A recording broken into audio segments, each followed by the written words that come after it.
Bone. So, because the fluid is inside bone, the fluid does not look as bright as the bone does. That's why the bone looks white and the fluid actually looks kind of dark.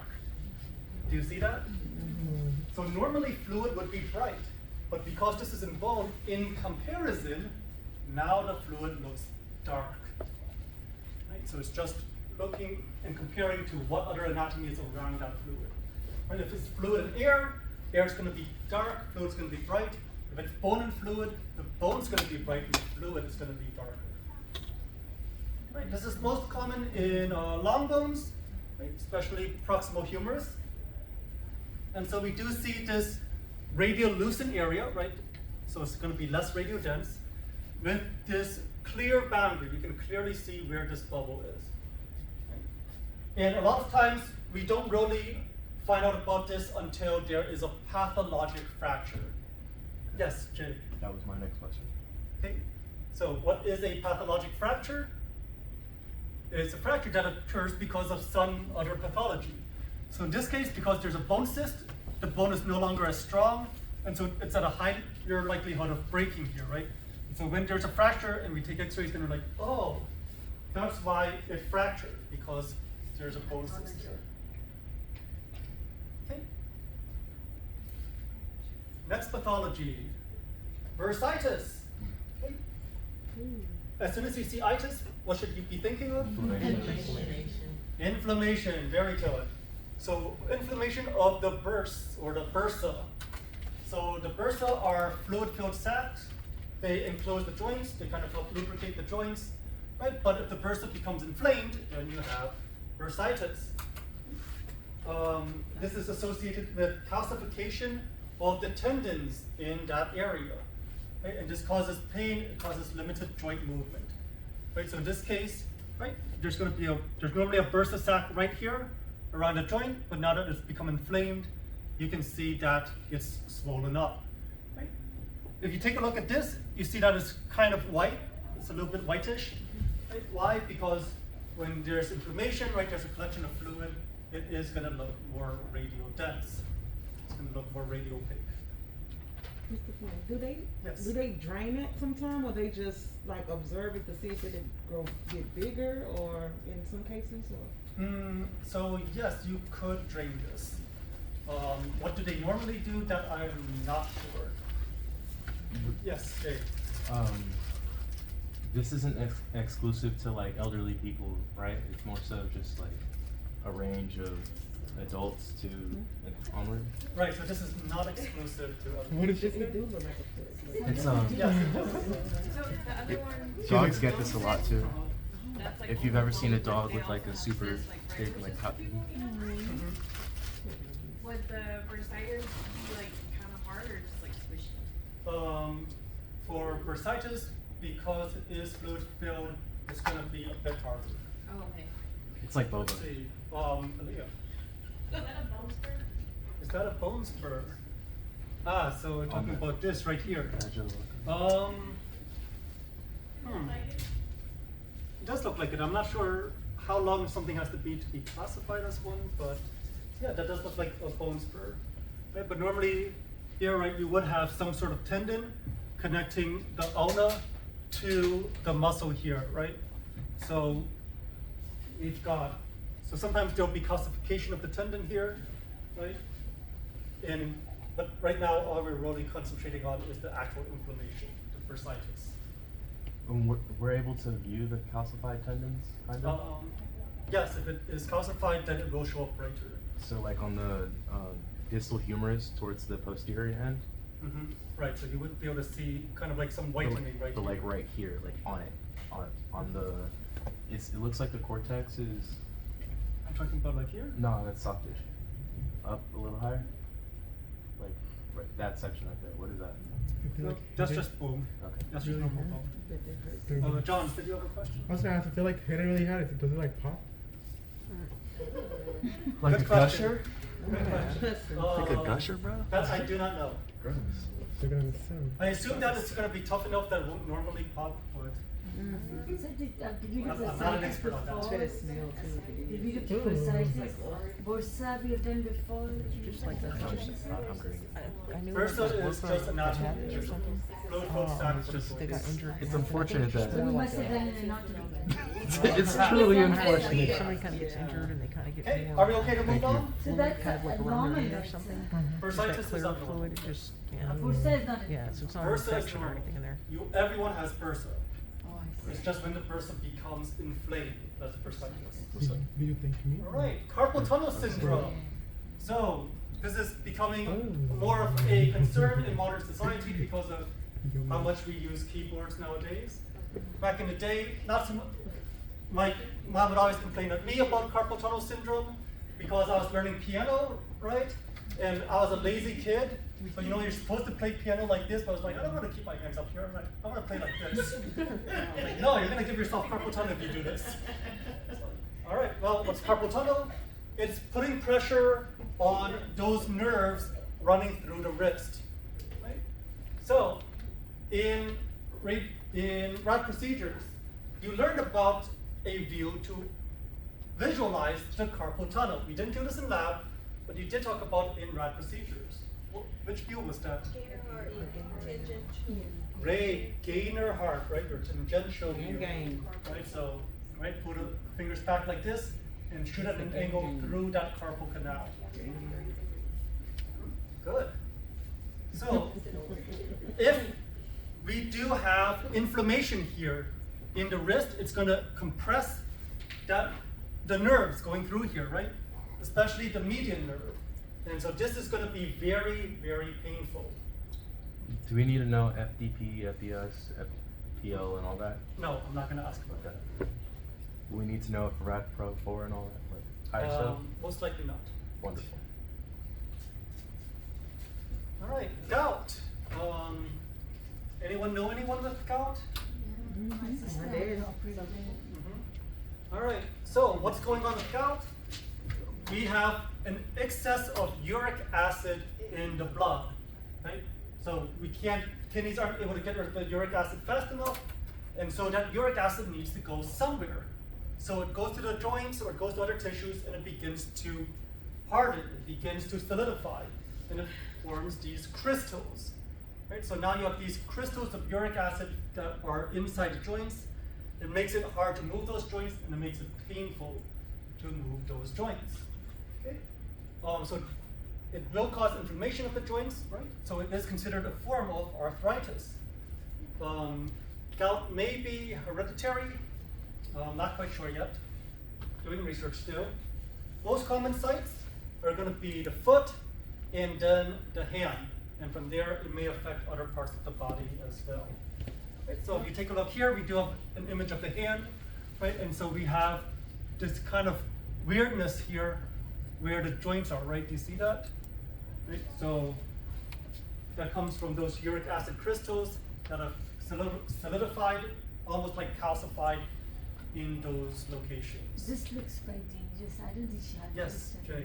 I was gonna ask if the crystals start to wear away or degrade the bone itself, Mhm. like Yes. through use. Mhm. Okay. So yes, they can end up compromising the joint like that. Oh, I don't remember taking this. Must be from the future since you no longer have the S by your name. Okay. Good stuff. I made it. You did. Okay, next up, joint effusion. So, right, effusion, we've seen this word before, right? Pleural effusion. So, what do you think this deals with? Fluid. Good. Once again, we are dealing with fluid. So it's just fluid that accumulates in the joint cavity.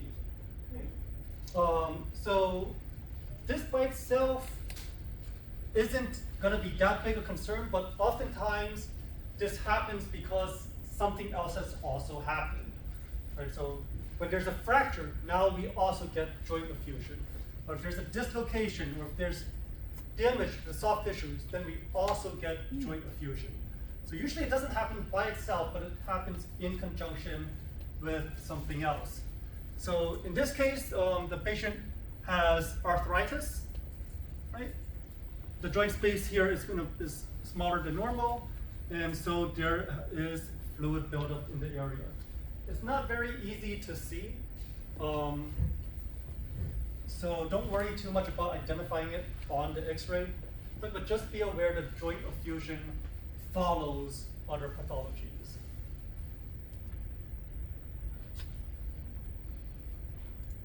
Okay, next up, osteoarthritis, also known as degenerative joint disease.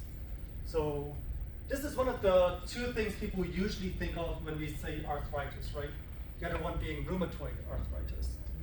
So with osteoarthritis, this is surprisingly non-inflammatory, but instead all we have is a deterioration of the cartilage, right, that protects the joint. So normally here in the joint, you've got cartilage, you've got a bit of fluid in between, helps to lubricate the joint, lets it move smoothly. When that cartilage disappears, right, now what happens? Now you have basically bone on bone.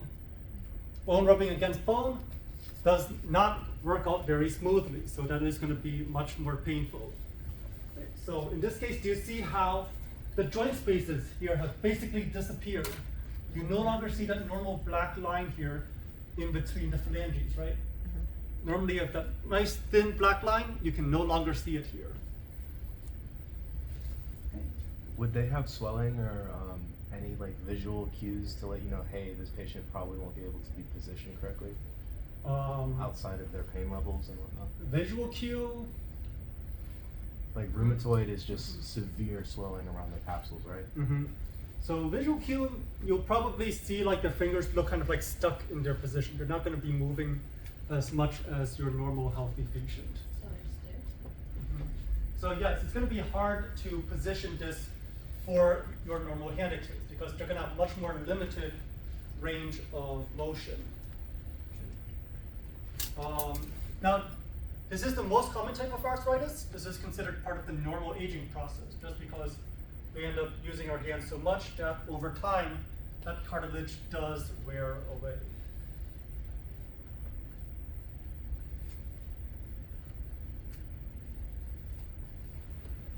All right.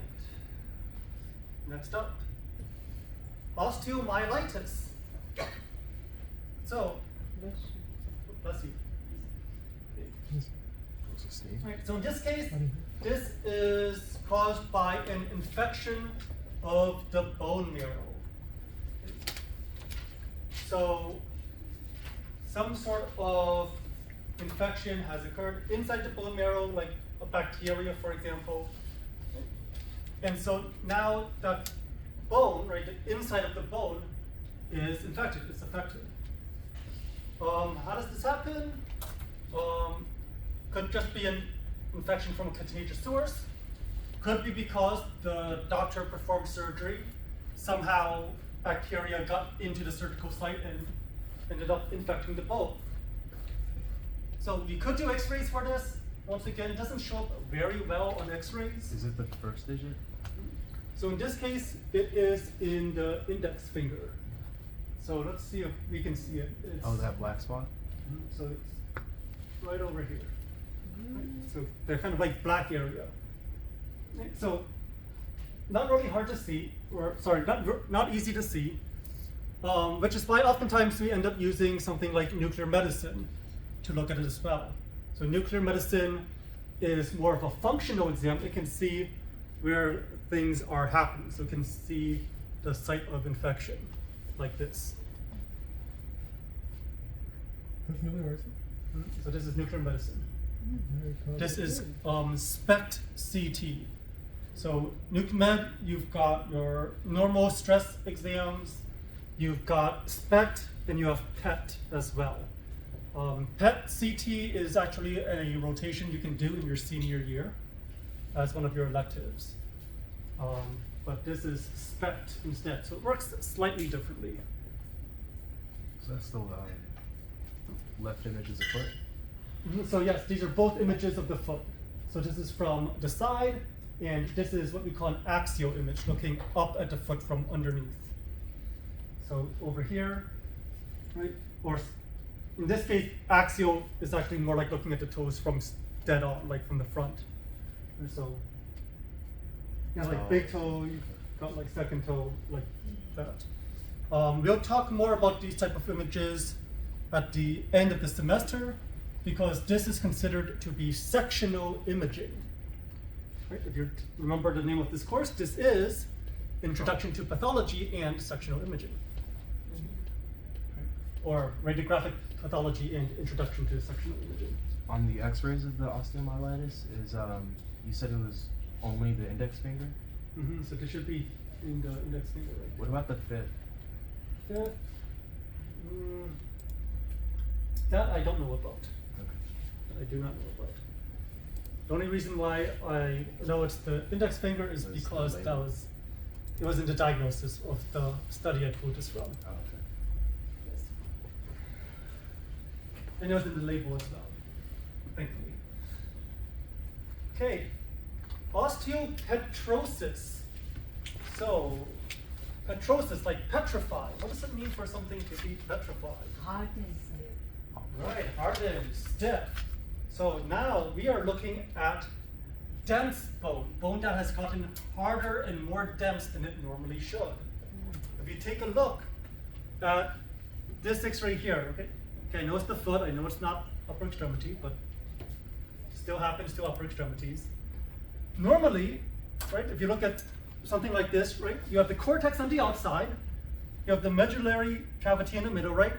And so it's white on the edges and darker in the middle, correct?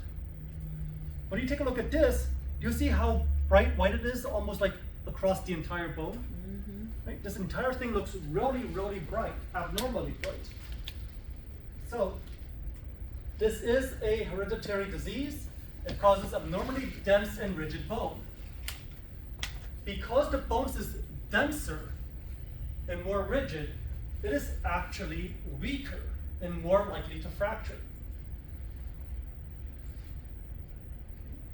And I know that for a lot of people that sounds sort of counterintuitive, because you would think something which is strong and hard should be more tough to break, right?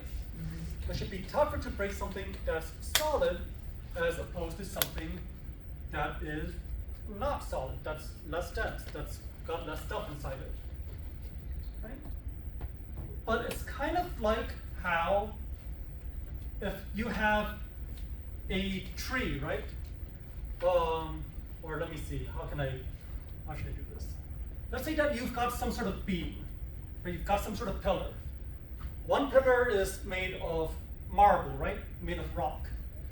The other beam is made of steel. Well, marble, rock, does that bend? no. No. Is it solid? Is it just dense? It's solid. Yes. Something like steel, does that bend? No. Under conditions. Right. yes. Steel can bend, right, under certain conditions, right? So the idea is that bone, the way it is, right, its structure, the fact that it's hollow inside, strong on the outside, is a bit flexible. It's harder to break that bone than if you just made it a single solid piece of bone. Right? So it's easy to break the marble column, but you try and hit the steel beam. Maybe it'll bend a bit, right? Maybe it'll crack on the edges, but it's not going to just completely shatter. Maybe not the best analogy, but hopefully you get the idea. Yes. So individuals with this disease don't ossify correctly. Mm. It like I guess the cells that would spread into the growth plates, do they just go around the bone that they originate from, or do they just not close their growth plates? That I do not know. Because that's an awful large foot for a kid. So that I do not know. Although, well, yeah. I don't know exactly how the disease process works. All I can tell you is that you have too much bone growth. Okay. Right? The bone should have stopped, but it just kept growing inside, and now the entire thing is just hard, rigid bone. Okay, other names for this is Albert-Schoenberg disease or marble bone disease, right? Once again, because it's like it became a rock. Okay. So we lose marrow space. Why? Because the hard cortex has just grown into the area where we would expect the marrow to be. So osteopetrosis, right? The bone has been petrified. Too much bone. Got too hard. And on the complete opposite end of the spectrum, we have osteoporosis. Right? Porosis because it's filled with pores. It's filled with air. There's not enough bone this time. Right? So petrosis versus porosis. Unfortunately, none of you have had the opportunity to go through bone densitometry, mainly because LBJ's machine is not currently working. But that is a rotation that hopefully once the machine comes back up, we'll have you going through. So you can see what bone densitometry is like. This is a way for us to take a look at how dense the bone is. Make sure that the bone is not getting too weak, especially in older patients. So with osteoporosis, we are seeing a loss of bone mass in our patients. The way we measure this is through something called a T-score. And if the T-score is 0, that's healthy. If it gets too low, so in this case, our threshold is negative 2.5, now that is considered to be osteoporosis. This is going to be more common in post-menopausal women because the hormones from menopause do lead to a loss of calcium in the bones. Okay. And so, because there's a loss of bone mass for those women, right, it's more likely that the bone will break. So it can lead to a pathologic fracture. Remember, like we talked about with bone cysts, pathologic fractures are fractures that occur due to some other pathology, right? Due to the bone getting weaker because of some other pathology. Yes, Jay? Would they utilize the T-score to identify other pathologies? Like the ones that overcalcify or so if the number was greater than 0? So I have not looked into that. I do not know for certain, but I don't see why they would not be able to do so. So how do we diagnose osteoporosis? Well, if you just do a normal X-ray on a patient, a lot of times it's obvious when a patient has osteoporosis because normally the part of the bone you expect to be kind of whitish, where you can see the trabeculae of the bone, right, the markings of the bone, those disappear. It just looks kind of dark or black. Where you use your normal technique, your normal KVP, your normal mass, you shoot your X-ray, and man, that hip or that knee or that bone looks really black. I used my normal energy levels, but apparently it was still too much. I've overexposed the bone, right? Why? Because there's not as much bone mass, so now the bone is less radiodense, the bone is more radiolucent. So for patients with osteoporosis, consider dropping your technique so that you can properly see the bone. Otherwise you just see this kind of like outline and a whole bunch of black. But the best way for us to identify osteoporosis is through densitometry, which is also known as dual energy X-ray absorptiometry, DEXA. Do you all remember DEXA? Right? From Intro to Radtech. So this is what we use DEXA for. We either look at the spine or we look at the hip and we image those areas to measure the density of the bone. So DEXA deals with the spine, the lumbar spine specifically, and the hip. All right, Paget disease. So this is a chronic skeletal disease. What happens is that there is damage to the bone or some sort of bone destruction, and then the body tries to compensate by repairing the bone. But when the body tries to repair the bone, it does not repair it with the normal type of bony tissue. Instead, the bone which it gets repaired with ends up being excessively dense yet soft. So you have a lot of it, but it's not very hard. Okay? So that's how it can be dense but soft, right? Dense doesn't necessarily mean hard. Dense just means that you have a lot of compacted stuff here, but it's kind of squishy. Okay? This is most common in men over 40, often seen in pelvis, femur, tibia, skull, vertebrae, and clavicle. Here you can see it in the shoulder, right? You see this abnormal whiteness in this area, right? So that is that extra dense bone. Right? More bone, also more radial dense. That's why it shows up white. But it's not as hard as it should be. Okay, rheumatoid arthritis. Okay, so this is an inflammatory disease. Okay, or it's a chronic systemic disease, which means it does affect the whole body. Okay. Early changes affect the MCP, right, often the second and third, or the third PIP. And this is 3 times more common in women than men. Okay. So as you can see, right, you have, once again, this loss of joint space, right, arthritis, a loss of joint space. Okay. But this time, the joints are also kind of swollen up. So if you do have a patient with rheumatoid arthritis, it's pretty obvious because once again, hand is kind of stiff, but you also see these like bulges around the joint spaces. Is it a compound rheumatoid fever? Oh, all right, great. If you still have the session number, maybe we can put up next class to kind of take a look at that. All right. So, what kind of views do we use? Well, just our normal AP lateral, right?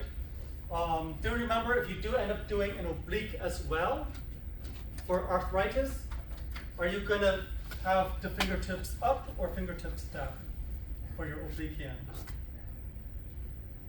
Are you concerned with joint spaces? Oh, yeah, this one. Yes, so should the fingertips be up? Yes, the fingertips should be up.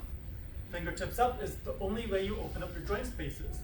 You put your fingertips down, you close your joint spaces, your main concern is now going to be your metacarpals.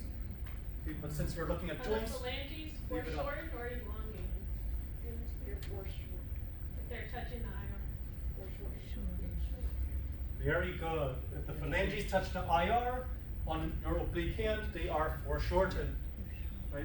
Angled anatomy, anytime you angle your anatomy, you foreshorten your anatomy. Okay, so just keep in mind when to use fingertips down versus fingertips up. Right? Your text may tell you something in clinic, I don't care, right? But keep in mind that right, this is just anatomy, it's just physics. Physics doesn't care about the opinions of your text, right? It will end up closing your joint spaces if you put fingertips down. Why is Yes, that Ron. fourth distal phalanx highlighted or glowing? Why is it glowing? Great question. So, what bone is this? The fourth metacarpal. Fourth metacarpal. What bone is this? Fourth Or what's missing? proximal. Wait, Mm-hmm. where's Fourth, the middle? fourth proximal phalange. Where's the middle? What bone is this? Distal No, this is your middle. middle phalange. Oh, my goodness. And the glowing thing is your distal phalange pointed straight down. Because it's pointed straight down, you only see that circular part of the phalange. But because pointing down makes it so much thicker, it looks more radial dense. And when it's radial dense, how does it show up? It shows up white. Does that make sense? Okay, so that's also why I tell you on your hand x-rays, do not let the thumb point up because it will look exactly like that. It'll just be this giant glowing circle. You need to take the thumb and flatten it out so that we can actually see the proximal and distal phalanges of the thumb. Like, do not let the thumb point up on your x-rays. Did they suffer any fractures as well, or like that have healed Tough to say. on the right radius? Down here, this is most likely also just arthritis. You see the sharp On there? All right, line? I think we're almost done here. So we're almost done with the bony stuff. Okay, next up, skier's thumb. Okay, also known as gamekeeper's thumb or breakdancer's thumb. Right? You know, right?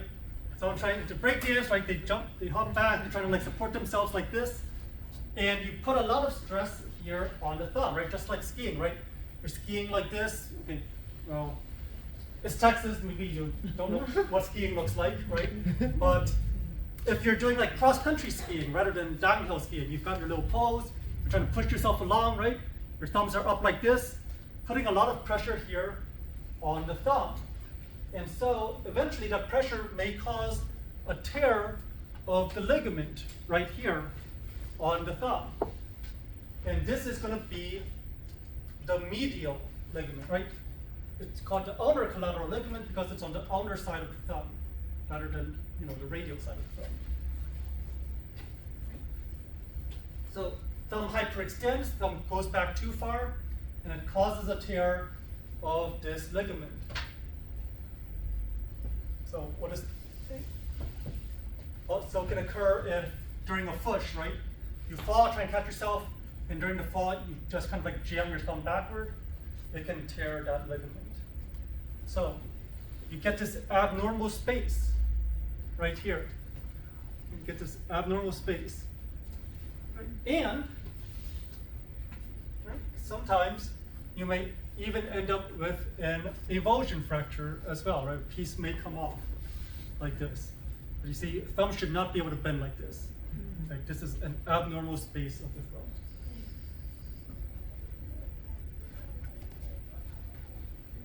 And over here, you can kind of see that avulsion fracture, where the ligament pulled off this piece of bone, so now it's separated from the rest of the bone. Does the distal phalanx always look like that with those like processes off the side? Distal? Oh, sorry, this one?